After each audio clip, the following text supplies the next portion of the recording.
Guevara, nagmula ito sa Basque word na Gibara, ibig sabihin po ay border or limit, hangganan. Isa pang kahulugan ito sa Basque ay a place of reeds or marsh. Ang reed po ay isang uri ng halaman. Ito po siya. Abrenica, ang kulit ito, nagmula ito sa Spanish na abrir, ibig sabihin po ito open or buksan. Sa amin sa Ilonggo, pag sinabing abri, buksan mo, ganun siya mga kasunders. Tapos, yung suffix na ika naman ay tumutukoy sa mga anak or mga lahi or descendants. Ang kayabyab ay maraming kahulugan. Una na nga rito ang to be bright or to be radiant or to pound rice grains. Sa amin sa Ilonggo, pag sinabing iyabyab, ibig sabihin po ay iwas-iwas. Kunwari, madumi yung kumot, no? O iyabyab mo, iwas-iwas mo siya para matanggal yung dumi. Ang galang sa Malay or Malay ay nangahulugang heart or inner strength. Sa atin sa Tagalog, ibig sabihin po ay respect, no? Or honor. Sa Indonesia, nangahulugang itong to rise or elevate, iangat or itaas. Ang Silva ay nagmula talaga sa Latin. Ibig sabihin po ay forest or woodland, mga kakahuyan. Sunga or sunga, sa African culture, nangahulugan itong katapangan at determination.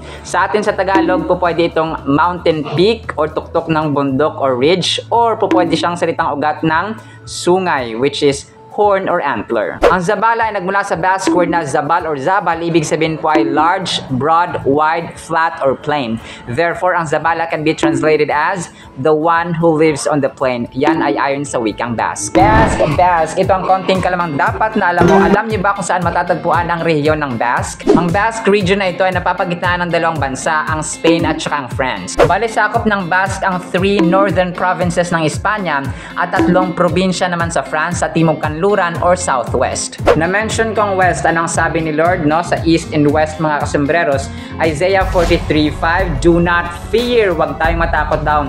For I, God, am with you, no? Sasamahan niya tayo and kasama natin siya. I will bring your offspring from the east and gather you from the west. Grabe, no?